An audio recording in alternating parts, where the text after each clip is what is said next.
اچھا آخر میں عرض کروں کہ عید کیا شے ہے. یہ کئی سنی بھی دیکھا دیکھی عید غدیر کا نام لیتے ہیں. یہ یاد رکھو عید غدیر اصل میں سیدنا ابوبکر صدیق، سیدنا عمر فاروق، سیدنا عثمان غنی کی خلافت کا انکار ہے، اور معاذ اللہ شہادت عثمان غنی کا جشن ہے. جشن جو رافضی مناتے ہیں، خوشی کرتے ہیں کہ آج عثمان معاذ اللہ قتل ہو گیا اور حضرت علی کو خلافت مل گئی. اس بات کی خوشی کرتے ہیں، جشن کرتے ہیں. یہ عید غدیر یہ ہے اصل کے اندر. اور ان کے نزدیک یہ ہے کہ رسول اللہ نے مقام غدیر کے موقع پر مولا علی شیر خدا کی خلافت بلا فصل کا اعلان کیا، جب کس بات کی کوئی اصل نہیں ہے. ہم علی المرتضیٰ کو مولا مانتے ہیں، بلکہ ہم ہی مانتے ہیں، اس لیے کہ علی ان کے مولا ہیں جن کے مولا ابو بکر صدیق ہیں، جن کے مولا عمر فاروق ہیں، جن کے مولا عثمان غنی ہیں. مولا کا معنی اہل سنت کے نزدیک محبوب ہے، پیارا ہے. مولا کا معنی خلیفہ بلا فصل نہیں ہے یا اولا بالتصرف نہیں ہے، بلکہ امت کے اجماع کے ساتھ خود مولا علی شامل ہے. حضرت علی نے اپنی پوری زندگی کے اندر اس اپنی شان کو اپنی خلافت بلا فصل کے لیے پیش نہیں کیا. تو پتہ چلا کہ اس حدیث سے یہ معنی لینا یہ قرآن کے خلاف ہے. رب فرماتا ہے فَإِنَّ اللَّهَ وَمَوْلَاهُ وَجِبْرِيلُ وَصَالِحُ الْمُؤْمِنِينَ. اللہ کریم فرماتا ہے اللہ بھی مولا ہے، جبریل بھی مولا ہے، نیک مومنین بھی مولا ہے. اس وجہ سے مولا کا معنی بلا فصل لینا خلیفہ یہ بالکل کسی دنیا کی کتاب کے اندر نہیں ہے. تو معلوم ہوا کہ عید غدیر اصل میں کیا ہے؟ بولو.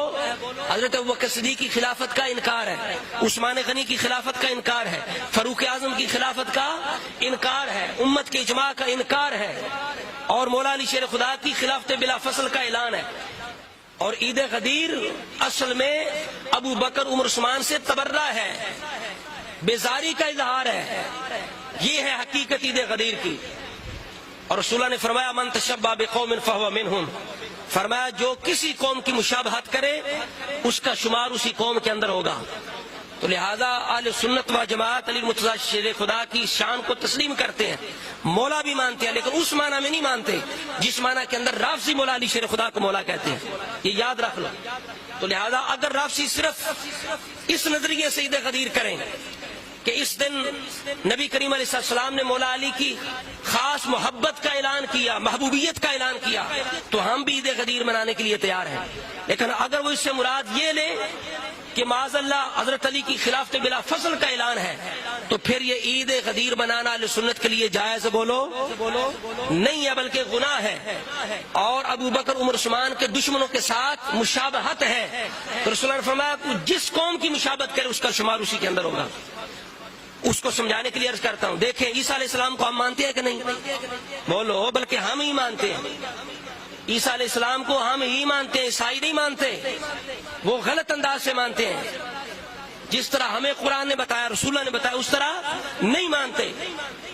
عیسیٰ علیہ السلام کو ماننے والے وہ ہے جو محمد رسول اللہ کو ماننے والے ہیں. اور رسول اللہ نے فرمایا تھا کہ اے علی تیری مثال عیسیٰ کی طرح ہے. جس طرح عیسیٰ علیہ السلام کی وجہ سے لوگ غلو کا شکار ہوئے، اسی طرح مولا علی شیر خدا کی وجہ سے بھی غلو کا شکار ہوئے اور ہیں.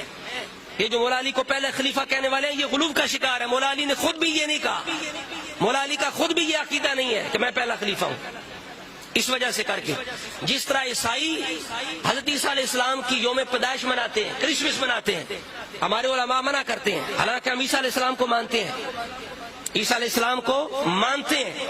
علماء پھر بھی کہتے ہیں ان کی کرسمس کے اندر شامل نہ ہو. کیوں؟ ایک تو وہ غیر ہے، ان کا عقیدہ درست نہیں ہے، اور غلط عقیدے کی بنیاد پر ان کا عقیدہ بھی غلط ہے. اور جب وہ کرسمس مناتے ہیں اس کے اندر بھی وہ غلط باتیں کرتے ہیں جو ہمارے عقیدے کے خلاف ہیں، ہمارے قرآن کے خلاف ہیں، ہماری شریعت کے خلاف ہیں. تو بالکل اسی طرح سمجھ لیں کہ عیسیٰ علیہ السلام کو ہم مانتے ہیں لیکن ان کے کرسمس کو ہم نہیں مانتے ان کے غلط عقیدے کی وجہ سے. اسی طرح مولا علی شیر خدا کو مانتے ہیں، آپ کا مولا ہونا بھی تسلیم کرتے ہیں، لیکن عید غدیر کو ہم تسلیم نہیں کرتے. کیوں؟ کہ اس عید غدیر کی بنیاد اس غلط نظریہ پر ہے جو اہل سنت کے نزدیک غلط ہے. وہ نظریہ ہے حضرت علی کا خلیفہ بلا فصل ہونا، لیکن اہل سنت کے نزدیک حضرت علی خلیفہ بلا فصل نہیں ہے بلکہ حضرت ابوبکر صدیق خلیفہ بلا فصل. دمادم مس کلندر صدیق دا پہلا نمبر، دمادہ مس کلندر فاروق دا دوجا نمبر، دمادہ مس کلندر غنی دا تیجا نمبر، دمادہ مس کلندر حیدر دا چوتھا نمبر۔ یہ اہل سنت کا عقیدہ، یہ ہے عید غدیر کی حقیقت۔ عثمان غنی کی شہادت کا جشن، ابو بکر عمر عثمان کی خلافت کا انکار، تو لہذا اہل سنت کو اس طرح کے موقعوں پر بالکل شامل نہیں ہونا چاہیے۔